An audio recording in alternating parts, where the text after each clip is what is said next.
والعاقبۃ للمتقین والصلاة والسلام علی سید الانبیاء والمرسلین وعلی آلہ واصحابہ الطیبین الطاہرین اما بعد فاعوذ باللہ من الشیطان الرجیم بسم اللہ الرحمن الرحیم واعتصموا بحبل اللہ جمیعا ولا تفرقوا صدق اللہ العظیم۔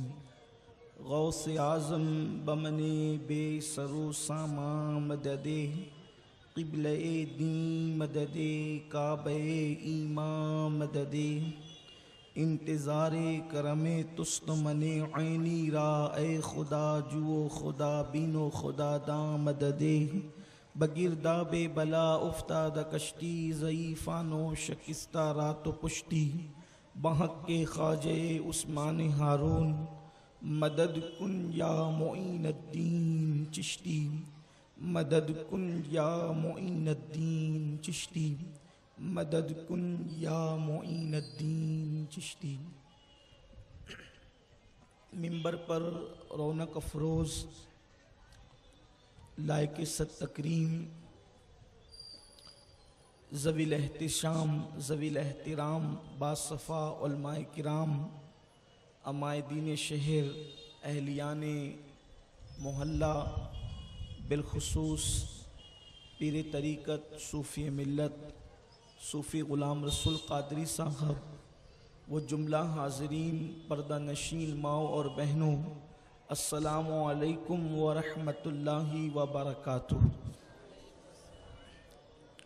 انتہائی عقیدت و محبت کے ساتھ اپنے اور ساری کائنات کے مرکز عقیدت انیس بے کساں چارہ ساز درد منداں، ہم غریبوں کے غم گسار، ہم فقیروں کی ثروت، شہر یار ارم تاجدار حرم نوبہار شفاعت، شب اسرا کے دولہا نوشے بزم جنت، دانائے سبل مولائے کل ختم الرسل، خسرو خوباں سیاح لامکاں وجہ کن فکاں، در اللہ المکنون سر اللہ المخزون عالم ما کانا وما یکون، آب و گل انبیاء جانو دل اصفیاء، مطلع ہر سعادت مقطع ہر سیادت، خلاصہ کائنات فخر موجودات، حضور احمد مجتبی محمد مصطفیٰ، ارواحنا فدا صلی اللہ تعالی علیہ وآلہ وصحبہ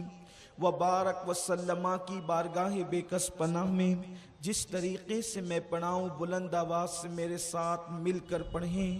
الصلاۃ والسلام علیک یا رسول اللہ، الصلاۃ والسلام علیک یا رسول اللہ، الصلاۃ والسلام علیک یا نبی اللہ، الصلاۃ والسلام علیک یا نبی اللہ، الصلاۃ والسلام علیک یا حبیب اللہ، الصلاۃ والسلام علیک یا حبیب اللہ، وعلی آلک واصحابک یا نور اللہ، وعلی آلک واصحابک یا نور اللہ، صلی اللہ تعالی علیہ وسلم۔ صلی اللہ تعالی علیہ وسلم۔ عرش حق ہے مسند رفعت رسول سبحان اللہ اللہ، کی، سبحان اللہ، عرش حق ہے مسند رفعت رسول اللہ کی، دیکھنی ہے حشر میں عزت رسول اللہ کی، سبحان اللہ، ہم بھکاری وہ کریم ان کا خدا ان سے فزوں، اور نہ کہنا نہیں عادت رسول اللہ کی، سبحان اللہ، خاک ہو کر عشق میں آرام سے سونا ملا، جان کی اکسیر ہے الفت رسول اللہ کی، اور اہل سنت کا ہے بیڑا پار اصحاب حضور، اہل سنت کا ہے بیڑا پار اصحاب حضور، نجم ہے اور ناؤ ہے عطرت رسول اللہ کی۔ سبحان اللہ، آج کی یہ محفل عشرہ اتحاد امت کے حوالے سے یہ ہمارے گنبد و مینار کے شہر عزیز میں 10ویں محفل ہے، اور اللہ کا بے پناہ شکر اور احسان کہ اس میں ہم اور آپ اللہ کی توفیق سے حاضر ہیں۔ اللہ میری اور آپ سب کی حاضری کو شرف قبولیت عطا فرمائے۔ ہم نے 9 دنوں تک یعنی کل تک مختلف علاقوں میں مختلف عناوین پر گفتگو کرنے اور سننے کی سعادت حاصل کی ہے، اور یہ پیغام، یہ پروگرام صرف اس لیے انعقاد پذیر ہوا کہ دوریاں ایک دوسرے سے ختم ہو، بھائیوں کی دوریاں بھائیوں سے ختم ہو، خاندان کی دوریاں خاندان سے ختم ہو، والدین سے بچوں کی دوریاں ختم ہو، پڑوسیوں سے پڑوسیوں کی دوریاں ختم ہو، اور الحمدللہ اللہ کی توفیق سے اس کے حبیب صلی اللہ علیہ وآلہ وسلم کی نالین کی خیرات کہ ہم اپنے اس مشن اور مقصد میں کامیاب ہوئے۔ اللہ تبارک و تعالی آپ سب کو اس کا بہتر صلہ اور بہتر جزا عطا فرمائیں۔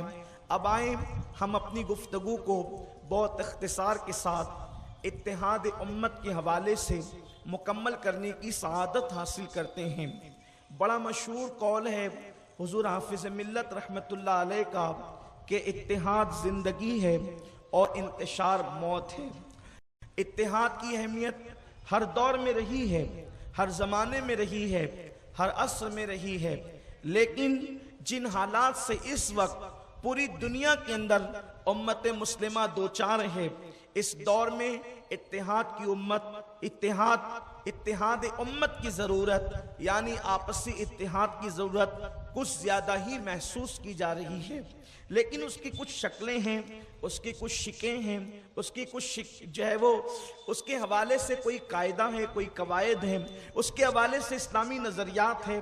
جس آیے کریمہ میں اللہ تبارک و تعالیٰ نے محبوب کی امت کو متحد ہونے کا حکم دیا، اسی میں اللہ تبارک و تعالیٰ نے ایک شرط خود لگا دی ہے۔ جب بھی یہ شرط پائی جائے گی، مشرق والے مغرب سے متحد ہو جائیں، شمال والے جنوب سے متحد ہو جائیں، پوری امت متحد ہو جائے، اس میں کوئی مذائقے کی بات نہیں ہے۔ لیکن ایک نقطہ اللہ تبارک و تعالیٰ نے جو ہمیں عطا کیا ہے اس کا ہمیشہ خیال رکھنا ہوگا۔ میرے پیارے آقا صلی اللہ علیہ وسلم کے پیارے دیوانوں، ہماری جماعت کے بہت عظیم مفکر نے اپنی قوم کو پیغام دیتے ہوئے کہا تھا کہ جب اتحاد زندگی اور انتشار موت ہے، تو جب گھر میں اتحاد ہوگا تو گھر کی زندگی ہوگی، محلے کا اتحاد ہوگا تو محلے کی زندگی ہوگی، ملک میں اتحاد ہوگا تو ملک کی زندگی ہوگی۔ اور ظاہر سی بات ہے زندہ کو کوئی نقصان نہیں پہنچا سکتا، اس لیے کہ چونٹیاں اگر زندوں کی طرف بڑھے گی، اگر مینڈک زندوں کی طرف بڑھیں گے، اگر پتنگے زندوں کی طرف بڑھیں گے تو وہ اپنی چٹکیوں سے ان کو مسل کے ان کی اوقات یاد دلا دے گا۔ لیکن وہی انسان اگر مر جائے اور اس کی موت واقع ہو جائے تو پھر اللہ اکبر، اتنا بڑا انسان ہو، اللہ اکبر، اتنا بڑا انسان جس کے وجود سے لوگ گھبراتے ہوں، جب اس کی موت واقع ہو جاتی ہے تو اس کو چونٹیاں بھی کھاتی ہے۔ کہتے ہیں کہ شیر کی موت پر اسے کتے نوچتے نظر آتے ہیں، شیر کے جیتے جی کتوں میں ہمت نہیں کہ وہ شیر پہ حملہ کر سکے، بلکہ بیل پر بھی اگر کتا حملہ کرنا چاہے تو نہیں کر سکتا ہے۔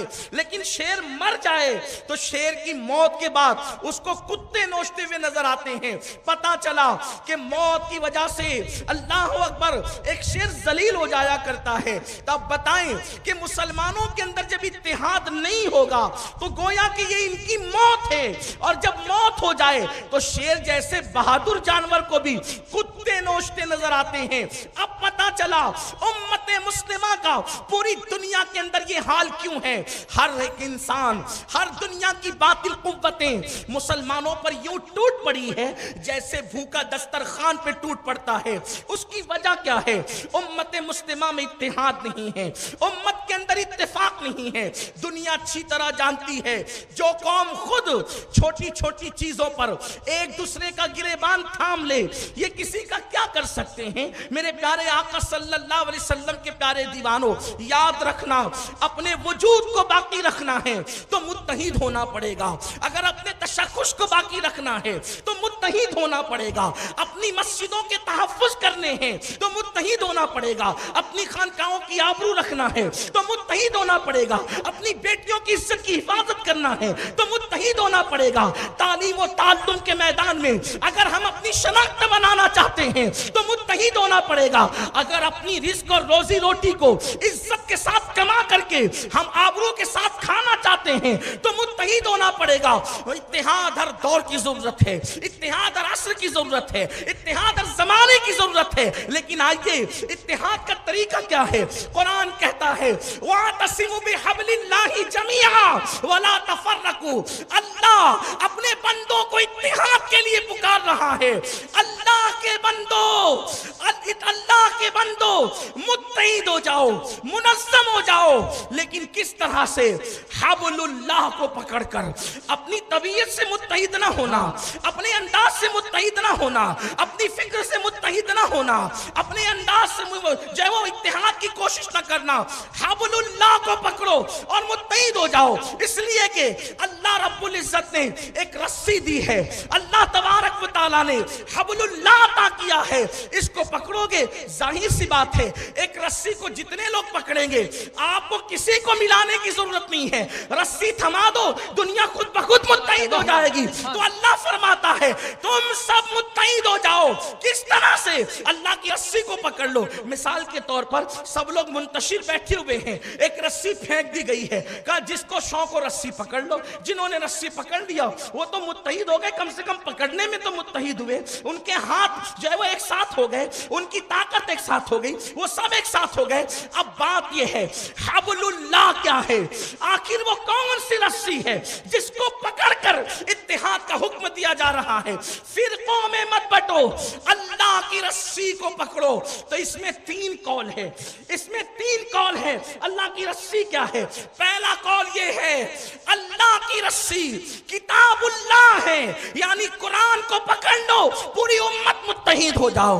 دوسرا قول یہ ہے رسول اللہ کا دامن پکڑ لو. حبل اللہ رسول اللہ ہے, رسول اللہ کا دامن پکڑو پوری امت متحد ہو جائے. اور تیسرا قول یہ ہے حبل اللہ نبی اور اہل بیت کی ذات ہے, ان کا دامن پکڑو پوری امت متحد ہو جائے. سبحان اللہ, سبحان اللہ. نعرہ تکبیر, نعرہ رسالت.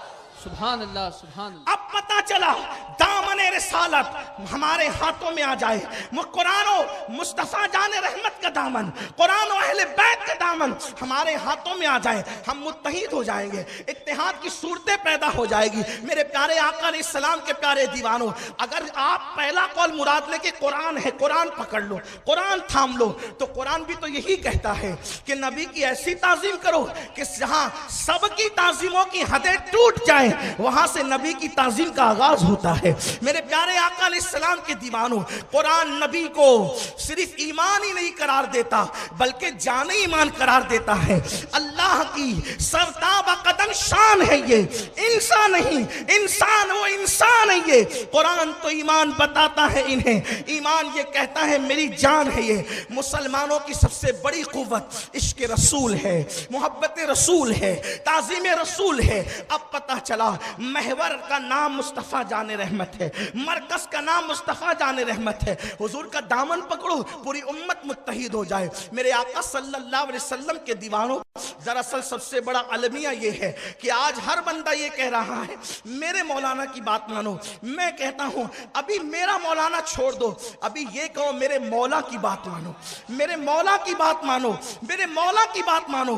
اللہ کا جو حکم ہے اس پر عمل کرو, رسول اللہ کا جو حکم ہے اس پر عمل کرو. آئیے آج سے تقریباً کئی سال پہلے ہماری جماعت کی بڑی عظیم شخصیت آبرو اہل سنت, خطیب اعظم, مبلغ اعظم عالم اسلام, حضور مفکر اسلام نے پوری دنیا کو اتحاد کی دعوت دیتے ہوئے ایک تاریخی جملہ 100 سالہ حضور مفتی اعظم میں ارشاد فرمایا تھا. 1857 سے پہلے بر صغیر میں اکثریت کا جو عقیدہ ہے اس پر تمام بر صغیر کے کلمہ پڑھنے والے متحد ہو جائیں. اس سے بڑھ کر اتحاد کی دعوت کیا ہو سکتی ہے؟ اور میں یہ عرض کرتا ہوں اس میں مزید کہ صحابہ اور اہل بیت کے عقیدے پر پوری امت کو متحد ہو جانا چاہیے. اگر اپنی کٹتی ہوئی لاشوں کو جو ہے وہ تم سے محبت ہے, کٹتی ہوئی لاشوں سے محبت ہے, اٹھتے ہوئے جنازوں سے محبت ہے, اگر تمہیں اپنی بیٹیوں کی آبرو سے محبت ہے, اگر تمہیں معصوم بچوں کی جانوں سے محبت ہے, اگر اگر تمہیں اپنی مساجد اور خانقاہوں سے محبت ہے، آؤ صحابہ اور اہل بیت کے عقیدے پہ متحد ہو جاؤ، کیونکہ یہ نظریہ ہے ہمارا جن کے عقیدے کی تائید قرآن نے کی ہے۔ اس عقیدے پہ متحد ہونے میں کیا جاتا ہے؟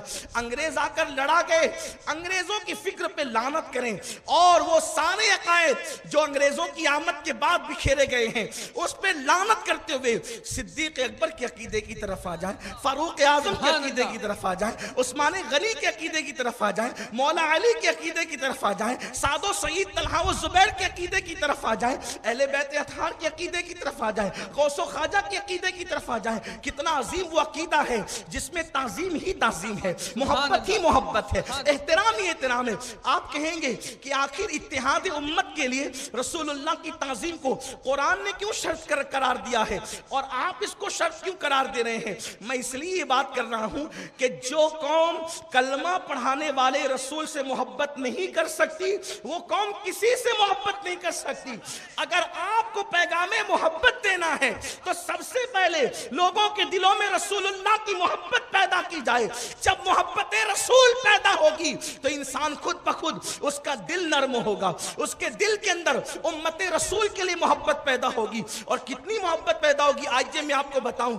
آج ایک بھائی دوسرے بھائی سے لڑ رہا ہے، ایک بہن بہن سے لڑ رہی ہے، بچے ماں باپ سے لڑ رہے ہیں، ماں باپ بچوں سے لڑ رہے ہیں، پڑوسی پڑوسی سے لڑ رہا ہے، استاد شاگرد سے لڑ رہا ہے۔ وجہ صرف یہی ہے رسول اللہ کی وہ محبت دلوں میں نہیں ہے جو محبت ہونا چاہیے، ورنہ جن کے دل میں حضور کی سچی محبت تھی انہوں نے رسول کی امت کے لیے صرف حضور کی محبت کی بنیاد پر، حضور کی محبت کی بنیاد پہ امت رسول کے لیے، کیونکہ اب امت تو سب حضور ہی کی ہے، امت تو سب حضور ہی کی ہے، حضور کی امت کے لیے ان کے جذبات کیا تھے۔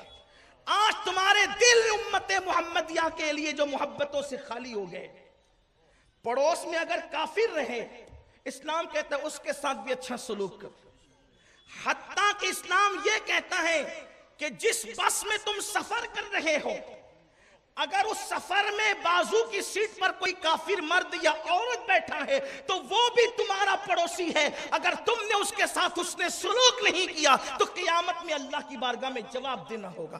جو بازو کی سیٹ پر چند گھنٹوں کے لیے پڑوسی بن جائے اسلام اس کے ساتھ حسن سلوک کرنے کا حکم دیتا ہے، تو جن کے ساتھ پوری زندگیاں ہم رہتے ہیں چاہے وہ بیوی ہو، بچے ہو، پڑوس ہو، بھائی ہو، بہنیں ہو، آج محبت نہیں ان کے لیے۔ آئیے جس محبت کا آپ تذکرہ نہیں کر سکتے، پاگل ہو جاؤ گے جن محبتوں کا ذکر کروں گا، لیکن جتنا سن سکتے اتنا ہی بتا رہا ہوں۔ ورنہ ہمارے بزرگوں نے حضور سے عشق کرنے کی بنیاد پہ حضور کی وجہ سے جو امت محمدیہ سے محبت کی تھی کس طرح کی تھی دیکھیے۔ حضرت ابو جعفر خلدی رحمت اللہ علیہ، یہ تصوف میں ایک بڑا نام ہے، میں بار بار اپنی قوم سے کہتا ہوں اگر دنیا میں اخلاق اور اصل اسلام پھیلانا ہے تو صوفی ازم کی تشہیر ہونی چاہیے، تصوف عام ہونا چاہیے۔ تصوف اصل اسلام ہے، اصل اسلام تصوف ہے، اس کی طرف یہ توجہ لوگوں کی ہونی چاہیے۔ ابو جعفر خلدی رحمت اللہ علیہ، حضرت ابو الحسن نوری، یہ صوفیہ کے امام ہیں۔ ابو الحسن نوری، یہ ابو الحسن نوری وہ ہیں جو حضرت سید الطائفہ جنید بغدادی کے معاصرین میں سے، جن کا مزار امام اعظم کے مزار کے پیچھے کی طرف ہے۔ یہ ابو الحسن نوری، ان کو نوری اس لیے کہتے ہیں کہ یہ دلوں کے حالات بھی لوگوں کے جان لیتے تھے، اندھیرے میں بھی باتیں ہوتی تھی تو بھی یہ جان لیتے تھے۔ ابو جعفر خلدی نے ایک دن یہ تصور کیا، سوچا کہ یہ نوری صاحب، ابو الحسن نوری صاحب رات میں رو رو کر دعا کیا کرتے ہیں، رات میں رو رو کر دعا کیا کرتے ہیں، ذرا میں وہ دعا تو سنوں، وہ مناجات تو سنوں جس کی بنیاد پر وہ دعا میں کروں۔ اب وہ چپکے سے دبے پیر آئے ابو جعفر خلدی اور ان کی خانقاہ میں چھپ کر بیٹھ گئے کونے میں۔ ابو الحسن نوری رحمت اللہ علیہ نے، جو ہمارے مشائخ میں ہوتے ہیں، بڑے بزرگوں میں بہت اعلیٰ ہستیاں ہیں، یہ ان کے نام سے تصوف کی آبرو قائم ہے، ان کے نام سے دین کی آبرو قائم ہے. یہ وہ لوگ ہیں جن پہ اسلام ناز کرتا ہے. جب ابو الحسن نوری نے دعا شروع کی تو اب دعا کا انداز دیکھیں. یہاں تو لوگوں کو اتنی جلن ہے ایک دوسرے سے کہ اگر کسی کے گھر میں ترقی ہو, کسی کی عزت میں ترقی ہو, کسی کے کاروبار میں ترقی ہو تو دوسرے مسلمان کو اچھا نہیں لگتا. ان کی تو نمازیں بھی قبول نہیں ہیں. ابو الحسن نوری کی دعا سنو, ایک مومن کی دعا, عشق رسول والے مومن کی دعا سنو. کہتے اللہ, اے میرے اللہ, یہ جو مخلوق تو نے بنائی ہے یہ سب تو نے ہی تو بنائی ہے, تیرے ارادے سے بنی ہے, تیری قدرت سے بنی ہے. اب میں نے سنا ہے کہ تو گنہگاروں کو جہنم کے اندر ڈالے گا اور گنہگاروں سے تو جہنم کو بھر دے گا. میرے اللہ, تو گنہگاروں سے جہنم کو بھر دے گا. میری تمنا یہ ہے کہ میرا محبوب مصطفیٰ جان رحمت ان سب سے پیار کرتا تھا اور ان کے لیے رات رات بھر دعا کرتا تھا. تو تیری بارگاہ میں عرضی اتنی ہے کہ مجھ اکیلے کو ڈال کر بھی تو جہنم بھر سکتا ہے. اے اللہ, میرے محبوب کی امت کو جہنم سے بچا لے اور مجھے کو جہنم میں جلا کر تیری جہنم بھر دے. ایک ابو الحسن جہنم میں جلے گا اور پوری امت محفوظ ہو جائے گی. اس سے بڑھ کر میرے محبوب کے لیے خوشی کا ذریعہ اور کیا ہوگا؟ آپ سوچیں, یہ جہنم کا عذاب دائمی عذاب ہے. یہاں تو دنیا ہی میں سب مانگتے اپنے لیے, دوسروں کے لیے کچھ نہیں مانگتے. دوسروں کی ترقی پہ ناراض ہوتے ہیں, دوسروں کی ترقی سے جلتے ہیں, دوسروں کی ترقی سے حسد کرتے ہیں, دوسروں سے لڑتے ہیں, دوسروں کو مار پیٹ کرتے ہیں.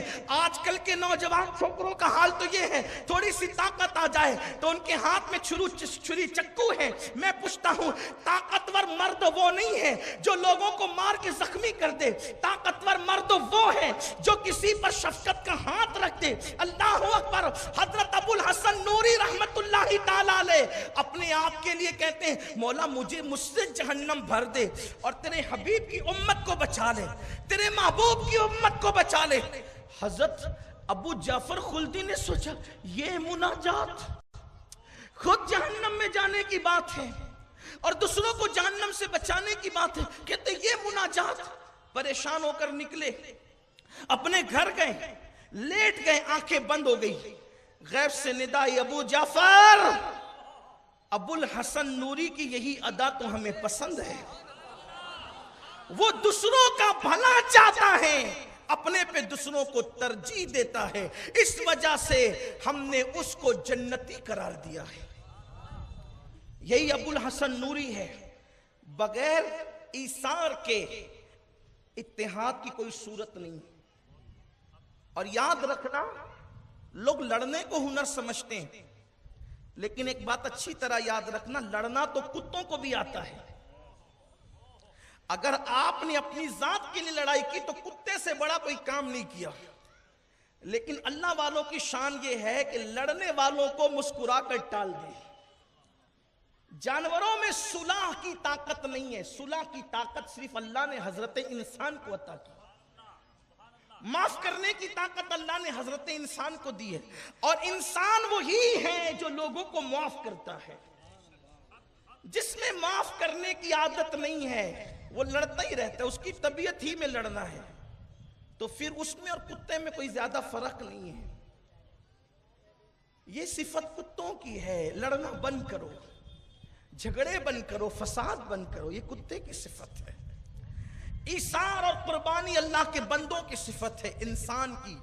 اس لیے کہ انسان وہی ہے نا کہ جس میں انسانیت ہو, جس میں آدمیت ہو. ڈاکٹر اقبال کہتے ہیں, آدمی کو میسر نہیں انسان ہونا, انسان تو کوئی بن کے دیکھے. میں کہتا ہوں لوگ بڑی باتیں کرتے ہیں, کوئی انسان تو بن کر دیکھے. انسان اسے کہتے ہیں جو اپنا لقمہ کسی کو کھلا کے شکر کرے. انسان اس کو کہتے ہیں جو اپنی خوشیاں کسی کو دے کر کے شکر کرے. لوگوں کو آنسو دینے والوں, یہ تو کتے بھی کرتے ہیں, کاٹ کر کے آنسو بہا دیتے ہیں. ذرا کسی کے آنسو تو پوچھو. یہ انسانیت ہے. انسانیت یہ ہے. دیکھو یہ ابو الحسن نوری رحمت اللہ علیہ, ایک مرتبہ کچھ لوگ ان کے مخالف ہوئے. ابو الحسن نوری کے ان کی عزت سے, ان کے وقار سے, ان کی عظمت سے مخالف ہوئے, اور جا کے بادشاہ کے پاس ان کی چگلی کی کہ یہ ابو الحسن جو ہے نا یہ صوفی، یہ زندیق ہے، گمراہی پھیلاتا ہے، کافر ہو گیا، یہ گمراہی لوگوں کے درمیان پھیلا رہا ہے۔ بادشاہ کچے کان کا، کہتے ہیں حضرت یعقوب علیہ السلام کا قول ہے کہ دریا کا کوئی پڑوس نہیں ہوتا، بادشاہ کا کوئی دوست نہیں ہوتا۔ بادشاہ کے پاس کوئی جا کر کے چگلی کر دے، اچھا اختلاف سے بچنے کے لیے اسلام میں کتنی تدابیر ہیں۔ یہ جو چگلی حرام ہے نا، کہا کہ چگل خور جنت میں نہیں جائے گا، اسی لیے کہ جب چگلی بند ہوگی تو اختلاف بند ہوگا۔ چگلی پر اتنی پابندی کیوں لگائی؟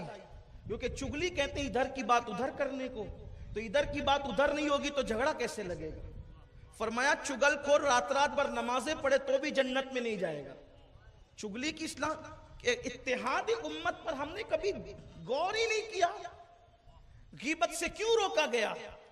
اس لیے کہ غیبتیں ہوگی تو آپس میں حسد پیدا ہوں گے، آپس میں جھگڑے پیدا ہوں گے۔ جس قوم میں حسد نہیں ہوگا، جلن نہیں ہوگی، چگلی نہیں ہوگی، اس قوم میں جھگڑا ہی نہیں ہوگا۔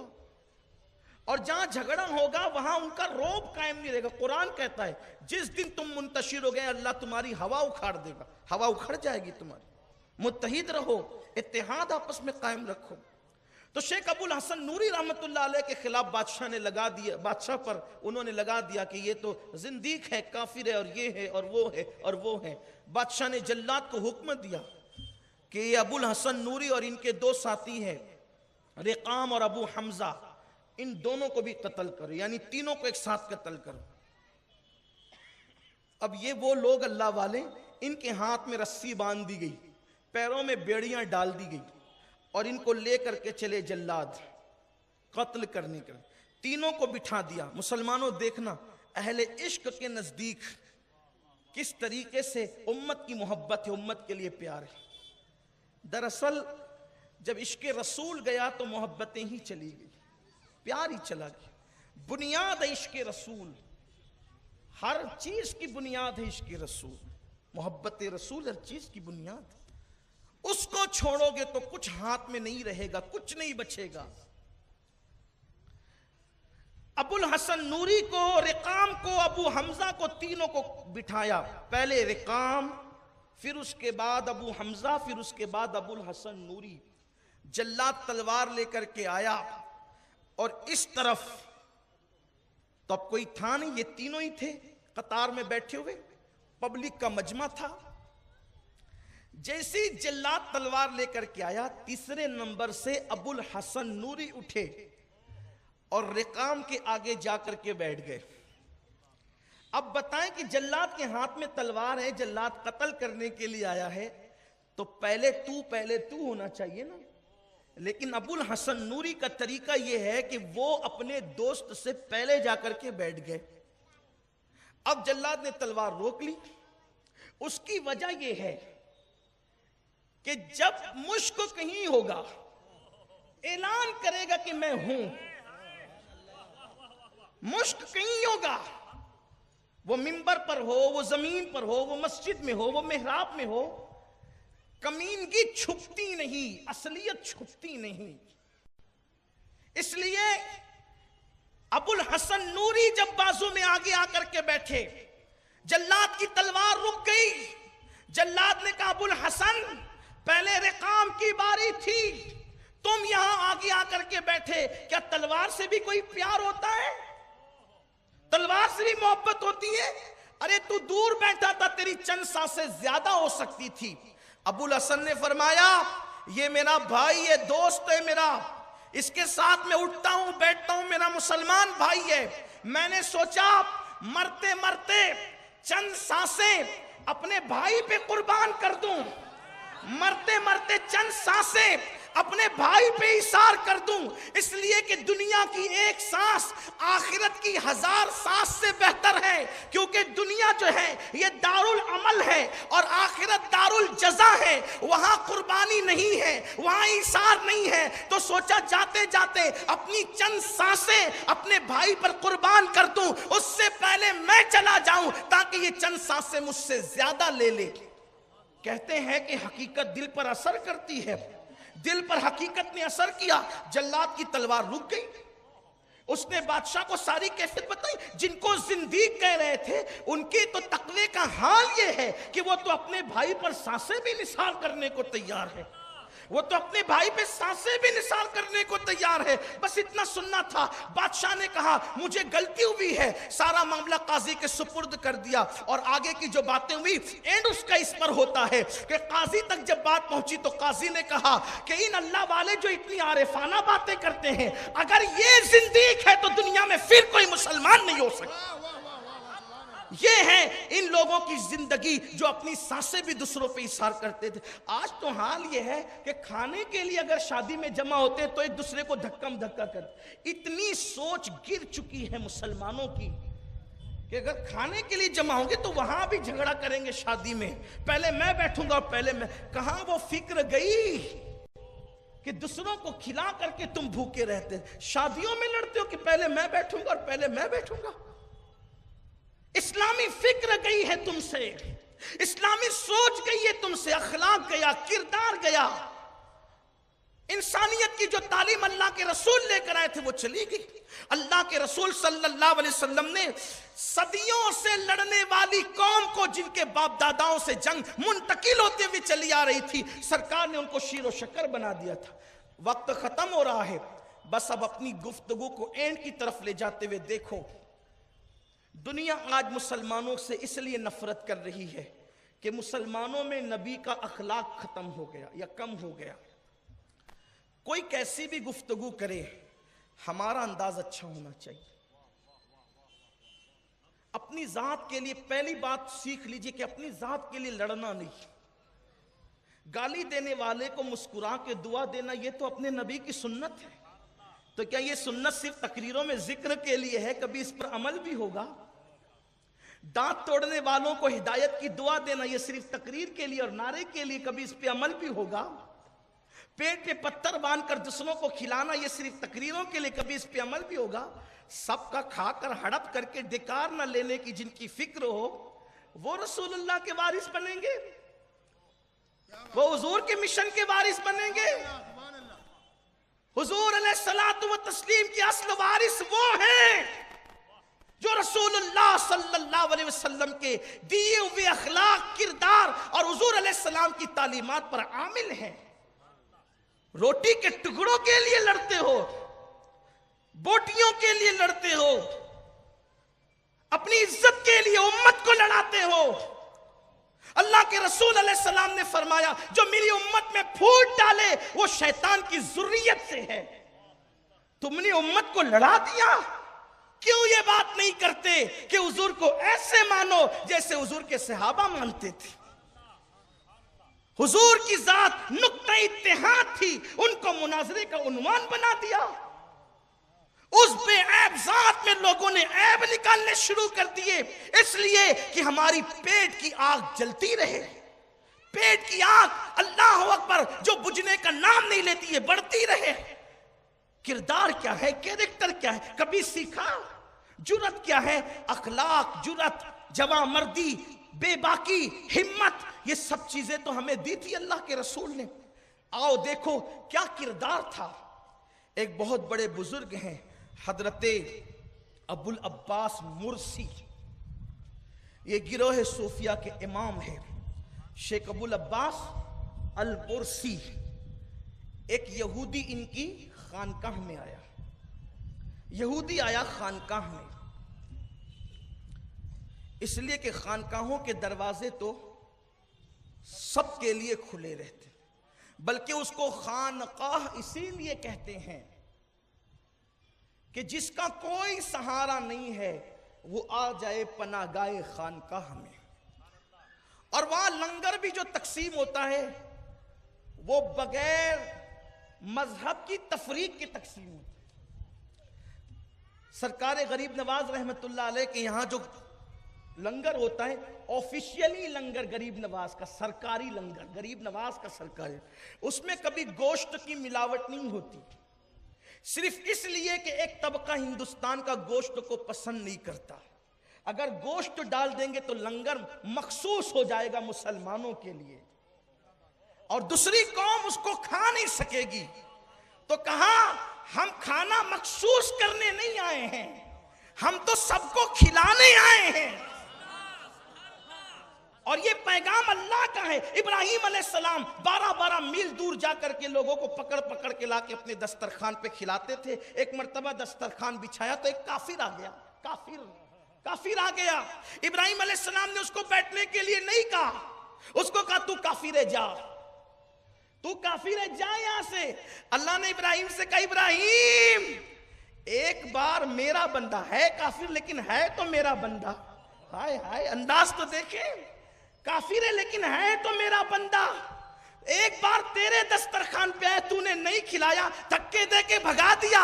ارے اس سے پوچھ اس کی عمر کتنی ہے، تو کہا اس کی عمر 80 سال ہے۔ کہا تجھ سے تو ایک وقت کا کھلانا نہیں ہوتا، میرا باغی ہے پھر بھی 80 سال سے کھلا رہا ہوں۔ اسلام یہ ہے۔ آپ کہاں لے کر کے نکلے ہیں نفرتوں کے ہتھیاروں کو؟ اسلام نفرتوں کا مذہب نہیں ہے، اسلام محبتوں کا مذہب ہے۔ آپ تو اپنوں کو بھی پیار دینے کے لیے تیار نہیں ہے، آپ اپنوں کو بھی پیار دینے کے لیے تیار نہیں، لیکن ہاں یہ ضرور کہوں گا کہ میرا مسلک یہی ہے، پدر مادر برادر جان و مال ان پر فدا کر دے۔ یہ ایک الگ عنوان ہے، اس پر بھی گفتگو کرتا ہوں، کرتا رہوں گا۔ ہمارا مسلک یہی ہے، لا تجد قوما یؤمنون باللہ والیوم الآخر یعادون من حاد اللہ ورسولہ ولو كانوا آباءهم او ابناءهم او اخوانهم او عشیرتهم اولئک کتب فی قلوبهم الایمان وأیدهم بروح منه ويدخلهم جنات تجری من تحتها الانہار خالدین فیها رضی اللہ عنہم ورضوا عنہ اولئک حزب اللہ الا ان حزب اللہ هم المفلحون۔ یہ ہمارا مسلک ہے۔ سبحان اللہ، سبحان اللہ۔ وقت نہیں ہے اس کی تشریح کرنے کا، اس کی تشریح کا یہاں وقت نہیں ہے، وقت ملے گا تو تشریح کی جائے گی، لیکن بات یہ کرتا ہوں، دعوت کیسے دو گے جب آپ محبت ہی نہیں کرو گے؟ آپ تو اپنوں کے لیے غلاظت اگلتے رہتے ہو، آپ تو اپنوں کے لیے انگارے اگلتے رہتے ہو۔ حضور نے مسلم اور مومن دو الگ کیٹیگری بیان فرمائی۔ مسلم کسے کہتے ہیں؟ مسلم الگ ہے، مومن الگ ہے، اصطلاح کے اعتبار سے۔ مسلم کون ہے؟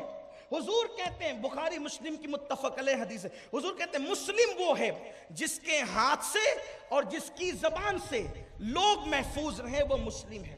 یعنی ہاتھ سے اور زبان سے لوگ محفوظ رہے، وہ مسلم ہے۔ اور اس سے بڑی کیٹیگری مومن کی ہے۔ مومن وہ ہے جس سے لوگ بے خوف رہیں، امن و امان میں رہیں، وہ مومن ہے۔ یعنی لوگ اس کو دیکھ کر کے کہے اس سے کوئی خطرہ نہیں ہے، وہ ہے ہی ایسا، اسی کو مومن کہتے ہیں۔ اس سے کسی کو ضرر نہ ہو، اس سے کسی کو نقصان نہ ہو، اس سے کسی کو خطرہ نہ ہو، اسی کو، اس لیے کہ مومن امن سے بنا ہے، جس سے اور امن میں رہے اسی کو مومن کہتے ہیں۔ اب بتاؤ، جس سے امن میں رہے وہ مومن ہے، جس کی زبان اور ہاتھ سے دوسرے محفوظ رہے وہ مسلم ہے۔ آپ کی تو نہ زبان محفوظ ہے نہ ہاتھ محفوظ ہے، آپ کون ہیں؟ آپ تو نہ مومنوں میں، یہ میری اصطلاح نہیں ہے۔ میرے مسلمان بھائیوں، صرف جمعہ کے دن ٹوپی لگا کر کے حضور سے سند نہیں لے سکتے مسلمانی کی، صرف بڑے کا گوشت کھا کر مومنی کی سند حضور سے نہیں لے سکتے۔ حضور تو کہہ رہے ہیں جس سے لوگ امن میں رہے وہ مومن ہے، جس کی زبان اور ہاتھ سے محفوظ رہے وہ مسلم ہے۔ بولو آپ کی ہاتھ اور زبان سے ہیں لوگ؟ آپ کون ہیں؟ اسلام لانے والا کہہ رہا ہے، ان کی بات سے بڑی بات ہے کسی کی؟ وہاں کوئی لائی لپیٹی نہیں ہے، وہاں کوئی چہرہ دیکھنا نہیں ہے۔ تو بات بس اب اختتام کو پہنچتی ہے، اس لیے کہتا ہوں کم سے کم مسلمان بنو اور زیادہ سے زیادہ تو مومن بن جاؤ۔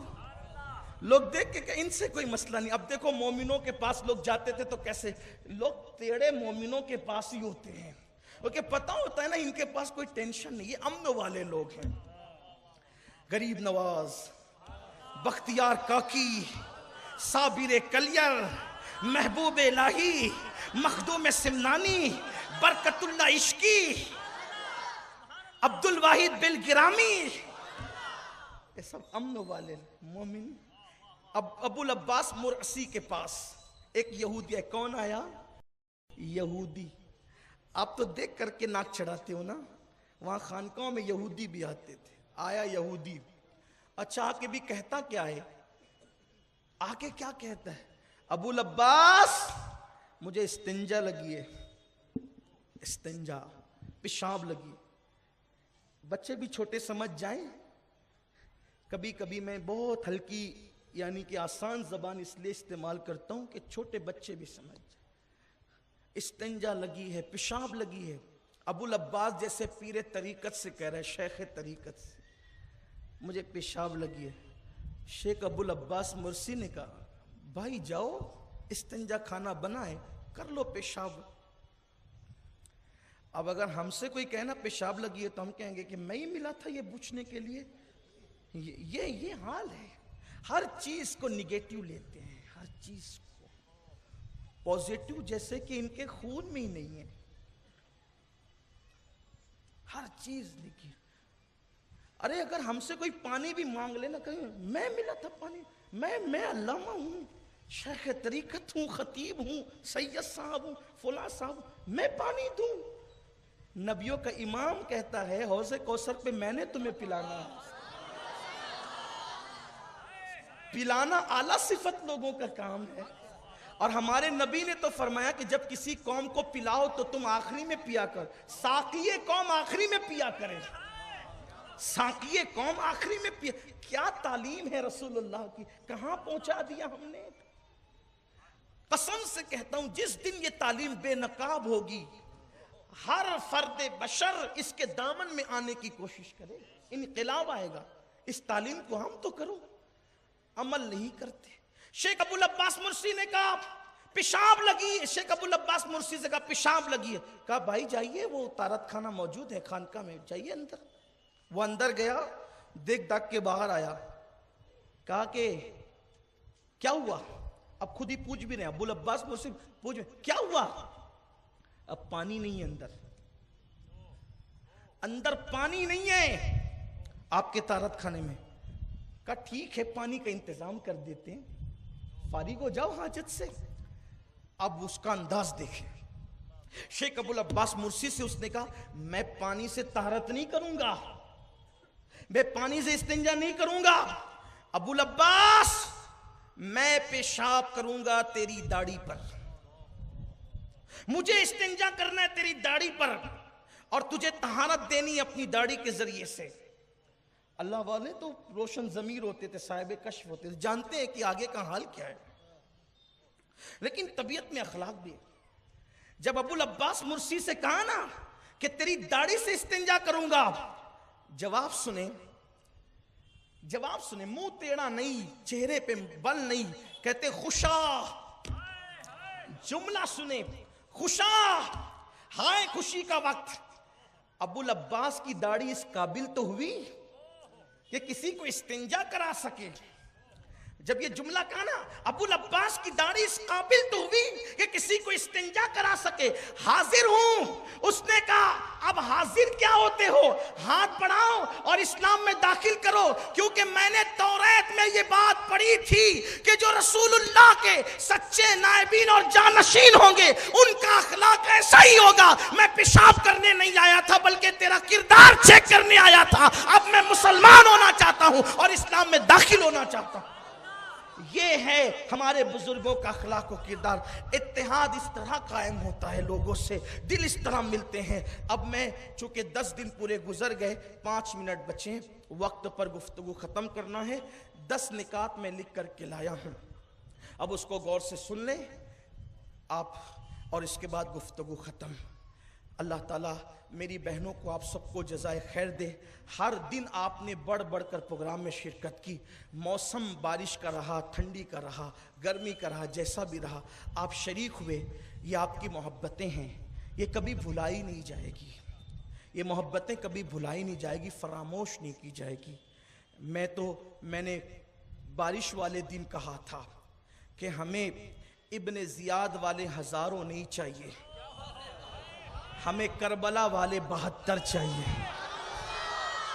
اور اللہ کا شکر ہے کہ جن کے دل میں نبی اور آل نبی بستے ہیں قدرت نے ان کو وفا بھی دی ہے. لوگوں نے دیکھا کہ سخت بارش میں بھی، موسلا دھار بارش میں بھی آپ بیٹھے رہے، پیروں کے نیچے سے پانی بہتا رہا، آپ بیٹھے رہے. اللہ اس کی جزا آپ کو دے، اللہ اس کا بہتر صلہ آپ کو دے. لیکن آئیے، چونکہ 10 دن آپ نے سنا، لوگ جو ہے وہ نئے نئے بڑھتے گئے ہمارے قافلے میں، ممکن ہے کچھ چیزیں چھوٹ گئی ہوگی. آج میں آپ سے یہ کہنا چاہتا ہوں، 10 چیزیں لکھ کر لایا ہوں. یہ 10 پروگرامات ہیں، اس پر آپ کو ہم سب کو عمل کرنے. آج سے پہلے جو ہوا سو ہوا. آج سے نئے خطوط متعین کرنا ہے اور ہمیں اس پہ عمل کرنا ہے. پہلی چیز، آپسی اتحاد کو ہر حالت میں مضبوط کریں، متحد ہوں.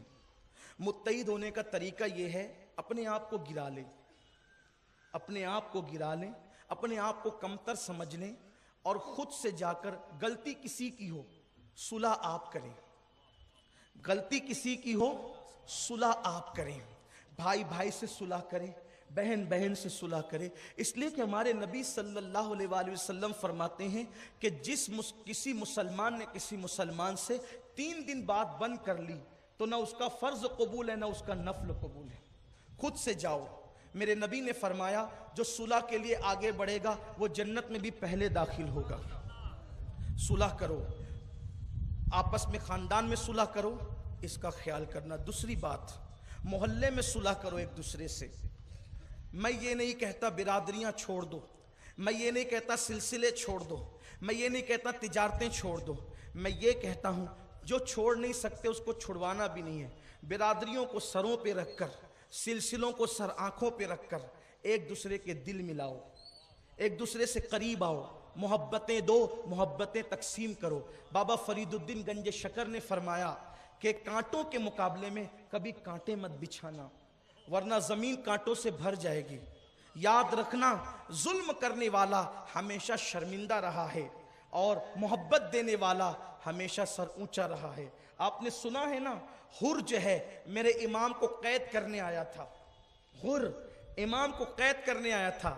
امام سے اس نے کہا کہ مجھے بھیجا گیا ہے کہ میں آپ کو قیدی بنا کے لے جاؤں. امام نے کہا جا باتیں بعد میں کرنا، یہ بتا تیرے گھوڑے کیوں ہانپ رہے ہیں، یہ تیرے گھوڑے کیوں آپ نے کہا وہاں سے نکلا ہوں تو یہاں تک قیام نہیں کیا، پانی کی وجہ سے لشکر پریشان ہے. امام نے فرمایا باتیں بعد میں ہوگی، پہلے اپنے لشکر کو پانی پلا. اپنے لشکر کو جو پانی بند کرنے آئے تھے میرے امام ان کو پانی پلا رہے ہیں. یہ اخلاق ہے، یہ کردار ہے. تو آپ بچ جائیں. اما عائشہ صدیقہ کہتی ہے جب اپنے آپ کو کوئی حقیر سمجھتا ہے تو اللہ اس کو بلند کرتا ہے، اور جو اپنے آپ کو بلند سمجھتا ہے قدرت اس کو حقیر کرتی ہے. لڑو مت، اینڈ بڑا خطرناک ہے. بڑی بدترین موت ہوتی ہے لڑنے والوں کی، ظلم کرنے والوں کی بدترین موت ہوتی ہے. کل میں نے حدیث پڑھی تھی، میرے آقا فرماتے ہیں ایک پہاڑ دوسرے پہاڑ پہ بھی ظلم کرے تو ظلم کرنے والا پہاڑ ریزہ ریزہ ہو جاتا ہے. اللہ کو ظلم پسند نہیں ہے. محبتیں دو، محبتیں تقسیم کرو، تو آپس میں اتحاد پیدا کرو، ایک دوسرے کو منا لو، ایک دوسرے سے پیار پیدا کرو. اور اس میں لوگ یہ کہیں گے یار کیسا آدمی ہے کہ یہ خود سے چلا آیا ہے. ٹھیک ہے، مخلوق حقیر سمجھے گی لیکن خالق عزت عطا فرمائے گا. پہلی. دوسری چیز، تعلیم اور تجارت پہ بھرپور توجہ دیں، اس لیے کہ تعلیم آپ کے ماں باپ نے، مولائے کائنات کا قول ہے، مولا مشکل کشا فرماتے ہیں تمہارے ماں باپ نے تم کو جو تعلیم دی اس سے بڑھ کر اپنی اولاد کو تعلیم دو، کیونکہ تمہارے بچوں کا دور تمہارے دور سے بہت زیادہ فارورڈ ہوگا. امام حضرت مولا مشکل کشا نے 14 صدیاں پہلے پیغام دیا تھا، تعلیم پر توجہ دو اور تجارت پر توجہ دو، مالدار بنو، کیونکہ میرے نبی نے فرمایا غربت کبھی کبھی انسان کو کفر تک لے جاتی ہے. لیکن مالدار بننے کے لیے چوری مت کرو، ڈاکہ مت ڈالو، قتل عام مت کرو، جو ہے وہ اسلام مت بیچو، مذہب و مسلک کا سودا مت کرو، بلکہ حلال ذریعے سے کام کرو، اللہ اس میں برکت دے گا. تو تعلیم اور تجارت پہ بھرپور توجہ دیں اور حتی الامکان کھیل کود سے پرہیز کریں. یہ جو دکان پہ بیٹھے بیٹھے موبائل چلاتے رہتے ہو، نہ گیم کھیلتے رہتے ہو، گاہک آ رہا ہے کوئی توجہ نہیں، بیٹھے ہوئے ہیں, جہاں بیٹھے موبائل میں بالکل ڈوب جاتے ہیں, جیسے کہ ایسا لگتا ہے کہ ان کی دنیا ہی موبائل ہو گئی ہے. ایسا مت کرو, موبائل کو ضرورت کے مطابق استعمال کرو اور فضول کاموں سے, کھیل کود سے بچو, حتی الامکان فضول کاموں سے بچو, تعلیم اور تجارت پہ بھرپور توجہ کرو. تیسری چیز, فضول خرچی سے بچو. آنے والے ہندوستان کے معاشی حالات, ہندوستان کے ماہرین نفسیات کے کہنے کے مطابق, ماہرین معاشیات کے کہنے کے مطابق یہ ہو رہا ہے کہ ہندوستان کے آگے معاشی حالات کچھ کمزور ہو سکتے ہیں, بلکہ پوری دنیا کے اندر اس وقت مندی ہے. تو پیسہ بچا کر رکھو, جوڑ کے رکھو. پیسے سے محبت کرنے کو نہیں کہہ رہا ہوں, بلکہ پیسہ تجوری میں رکھو, دل میں مت رکھو. اگر کوئی چیز کا کام 4 آنے سے نکلتا ہے تو 30 پیسہ خرچ مت کرو, بلکہ پیسہ جوڑ کے رکھو. ماہرین معاشیات ہندوستان کے کہہ رہے ہیں کہ آنے والے اس ہندوستان میں, آنے والے دور میں جس کے پاس نقدی ہوگی اسی کا سکہ چلے گا. اس لیے اپنے پیسوں کی حفاظت کرو, فضول خرچی مت کرو, کہیں فضول خرچی مت کرو پیسہ. اور اسلام یہ کہتا بھی ہے, ایک چھوٹی سی بات آپ کو بتاؤں, حضرات حسنین کریمین صدقہ دیتے تھے تو ہزاروں کا دے دیتے تھے, اور جب بازار میں خریدنے جاتے تھے تو زگ کرتے تھے, بھاؤ کم کراتے تھے. کسی نے کہا ہزاروں صدقہ دیتے ہیں, چونی کے لیے, چند پیسوں کے لیے زگ کرتے ہیں, بھاؤ کم کراتے ہیں. فرماتے ہیں وہ دیا ہے نا تو وہ بے حساب واپس ملے گا, اور یہ جو خرچ کر رہے تو اس کا حساب دینا پڑے گا.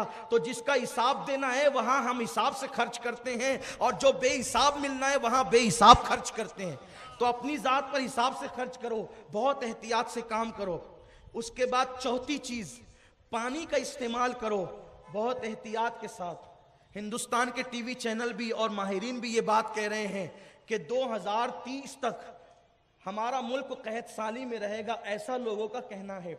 حالانکہ ہم اس کو پیور سچی بات بھی نہیں کہتے اور اس کو پیور جھوٹ بھی نہیں کہتے, کیونکہ میں نے جمعہ میں بیان کیا ٹی وی چینلوں کی پیشن گوئی اور لوگوں کا کردار دونوں اس کی تصدیق کرتا ہے. کیونکہ جب سود ہو جائے تو بارش رک جاتی ہے, زنا عام ہو جائے تو بارش رک جاتی ہے, زکوٰۃ نہیں دی جاتی تو بارش رک جاتی ہے, ظلم عام ہو جائے تو بارش رک جاتی ہے, عورتیں بے حیا ہو جائے تو بارش رک جاتی ہے, لوگ مسجدوں کو ویران کرتے تو بارش رک جاتی ہے. یہ سب چیزیں تو ہم دیکھ رہے ہیں, اور بارش رک بھی گئی ہے.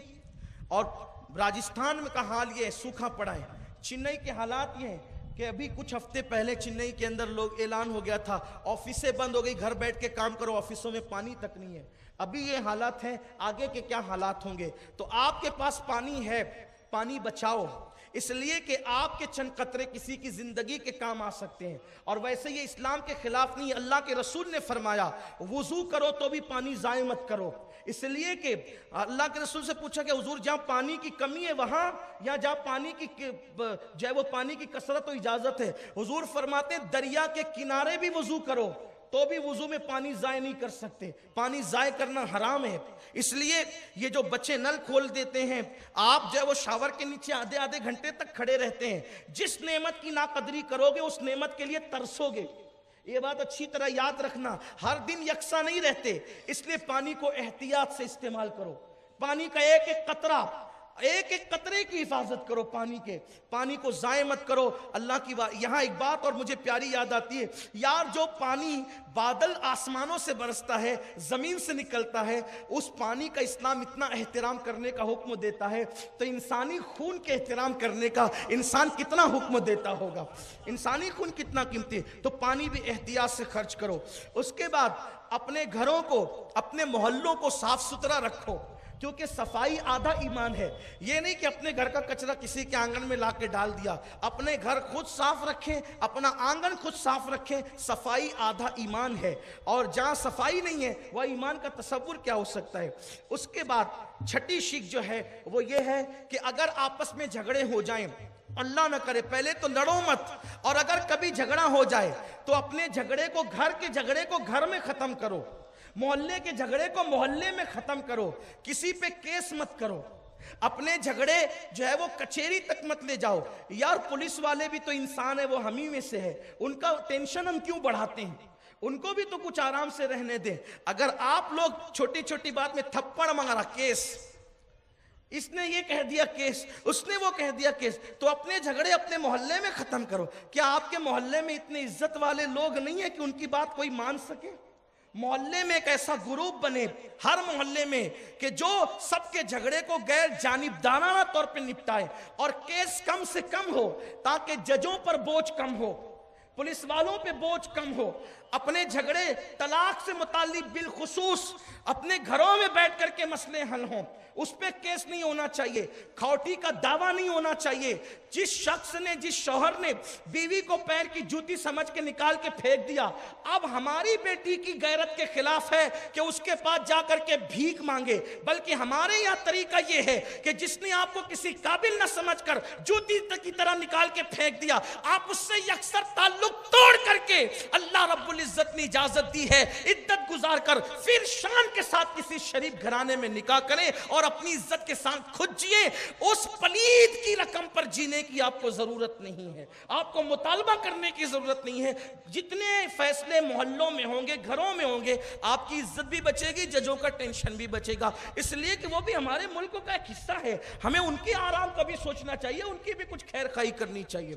تو اپنے جھگڑے محلے میں ختم کریں، اور تھوڑا سا یہاں سردار لوگوں کو ہاتھ جوڑ کر، ان کا بچہ ہوں اس لیے کہتا ہوں، ظاہر سی بات ہے سب تو مجھ سے بڑے ہی ہیں نا، میں 35-36 سال کا ایک چھوٹا سا لڑکا ہوں ابھی بھی، لیکن سمجھتا نہیں ہوں اپنے آپ کو، ہاں لیکن بہرحال ہے میری عمر اس وقت چھوٹی عمر ہے، وہ میرے بڑے بزرگ ہیں، ان سے کہتا ہوں اللہ کا واسطہ جب فیصلہ کرنے بیٹھنا تو منہ دیکھ کر فیصلے نہیں کرنا، اپنی آخرت کا خیال کر کے فیصلہ کرنا۔ اگر تم نے کسی پہ ظلم کیا، اللہ کے رسول فرماتے ہیں جس کو اللہ نے حکم بنایا انصاف نہیں کیا، قیامت کے دن اس کی گردن سے اس کے ہاتھوں کو باندھ دیا جائے گا اور اسے جہنم میں ڈالا جائے گا۔ تو اچھی طرح یاد رکھنا میرے سرداروں، اللہ تمہاری سرداریاں سلامت رکھے۔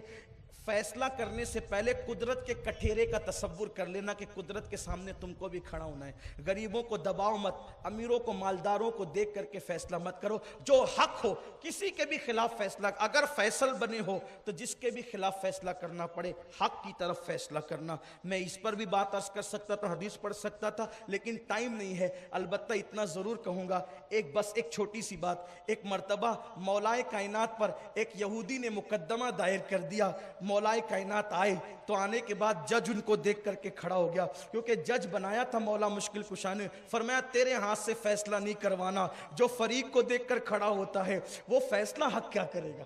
حالانکہ حق پر تو میرے مولا ہی تھے، حق پر، ارے میرے نبی نے مولا کے لیے خاص یہ بات کہی ہے، اللہ کے رسول کہتے ہیں اللہ حق کو علی کے ساتھ کر دے، علی جدھر جائے حق ادھر ادھر جائے، الحق کو مع العلی العلی و مع الحق۔ لیکن آپ نے کہا فیصلہ تجھ سے نہیں کروانا ہے تاکہ لوگوں کو ایک پیغام ملے۔ بہرحال اس کے بعد بچوں کو، چھوٹے بچوں کو بچپن ہی سے ورزش کی عادت ڈالیں۔ بچے چھوٹے چھوٹے ہیں، ان کے پیٹ بڑے ہو رہے ہیں، بھدے بھدے دکھ رہے ہیں، سست ہیں، 40 سال کی عمر میں بیٹھ کر کرسیوں پہ نماز پڑھ رہے ہیں، ورزش کی سنت چھوٹ رہی ہے۔ ورزش کی عادت ڈالیں تاکہ اپنے بچے چاق و چوبند ہیں۔ جو ورزش کرتا ہے دن بھر اس کا بدن بہت جو ہے وہ ہلکا رہتا ہے، اور 40 سال کی عمر میں کرسی پہ بیٹھ کے نماز پڑھنے کی نوبت نہیں آگی، کیونکہ رسول اللہ کی سنت ہے۔ تو ورزش کی عادت ڈالیں، ہو سکے تو ہر محلوں میں جم خانے شروع کیے جائیں اور وہاں پر باضابطہ ورزش کا نظام ہو، اور بچوں کو ورزش کی، کیونکہ ورزش حضور کی سنت ہے۔ 12 بجے تک سوتے پڑے رہتے ہو، صبح چلنے کی عادت ڈالو، دوڑنے کی عادت ڈالو، ورزش کی عادت ڈالو، نہیں صبح تو شام کو ورزش کی عادت ڈالو، اس لیے کہ آپ کو آخری عمر تک کے رکوع سجدے والی نماز پڑھنا ہے، یہ سوچ کر کے آپ کو ورزش کرنا ہے۔ اور اگر ورزش کے لیے ٹائم نہ ملے تو ساری نمازیں پوری پڑھو، نماز سے بڑی ورزش کیا ہو سکتی ہے؟ لیکن ورزش کی نیت سے نہیں پڑھنا، عبادت کی نیت سے پڑھنا۔ پھر اس کے بعد 8ویں شک یہ ہے، علماء اہل سنت کی کتابوں کا مطالعے کی عادت ڈالیں۔ روزانہ کم سے کم آدھا گھنٹہ اور اپنے علماء حق کی کتابیں پڑھیں۔ کتاب پڑھنے کا ٹائم نہیں ہے تو جس عالم کو آپ پسند کرتے ہیں کم سے کم سونے سے پہلے ان کا ایک بیان آپ ضرور سنیں۔ 9ویں شک یہ ہے کہ فرائض واجبات سنتوں کو کی پابندی کریں اور اسلامی تشخص کے ساتھ اپنی زندگی کو گزاریں.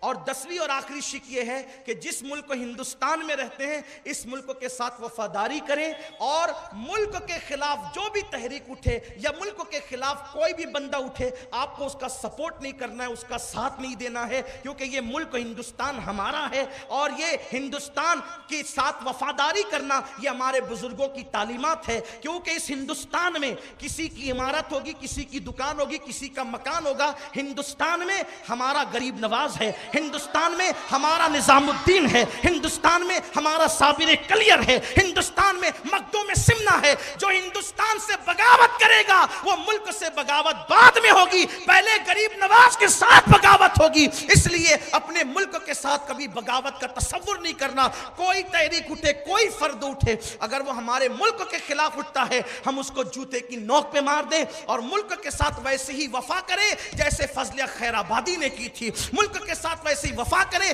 جیسے امیر خسرو نے کی تھی, ملک کے ساتھ ویسے ہی وفا کریں جیسے حضرت کافی مراد آبادی نے کی تھی. اور کافی مراد آبادی تو ہمارا وہ بطل جلیل ہے کہ قیامت تک کے ان مجاہدین آزادی پر ہم فخر تصور کرتے رہیں گے, ہم فخر محسوس کرتے رہیں گے کہ الحمدللہ ملک کے لیے سب سے پہلے اگر کسی نے جہاد کا فتویٰ دیا ہے انگریزوں کے خلاف تو وہ کوئی اور نہیں تھا, وہ سلسلہ چشتیہ کا ہمارا بطل جلیل حضرت فضلیہ خیر آبادی کی ذات تھی. اور کافی مراد آبادی کو جب پھانسی دی گئی تو لوگوں نے پوچھا تھا, کافی انگریزوں نے پوچھا تھا تمہاری آخری خواہش کیا ہے, تو کافی نے کہا تھا 2 رکعت پڑھ کے ایک نعت لکھنا چاہتا ہوں اور نبی سے ملاقات کرنا چاہتا ہوں. اسی پہ بات آج مکمل ہوتی ہے. اور کافی نے نعت کہی تھی, اس سے کافی کا عقیدہ پتا چلتا ہے کوئی گل باقی رہے گا نہ چمن رہ جائے گا, کوئی گل باقی رہے گا نہ چمن رہ جائے گا, بس رسول اللہ کا دین حسن رہ جائے گا. اطلس و کم خاک کی پوشاک پہ نازا نہ ہو, اطلس و کم خاک کی پوشاک پہ نازا نہ ہو, اس تنے بے جان پہ خاکی کفن رہ جائے گا. ہم سفیر و باغ میں ہیں, کوئی دم کا چہچہا بلبلے اڑ جائے گی, سونا چمن رہ جائے گا. جو پڑے گا صاحب لولاک پر ہر دم درود, جو پڑے گا صاحب لولاک پہ ہمدرد ہر دم درود, آگ سے محفوظ اس کا تن بدن رہ جائے گا, آگ سے محفوظ اس کا تن بدن رہ جائے گا. اور اللہ اکبر کہتے ہیں سب فنا ہو جائیں گے, سب فنا ہو جائیں گے, سب فنا ہو جائیں گے, کافی وہ لیکن حشر تک سب فنا ہو جائیں گے, کافی وہ لیکن حشر تک نعت حضرت کا زبانوں پر سخن رہ جائے گا. وما علینا الا البلاغ.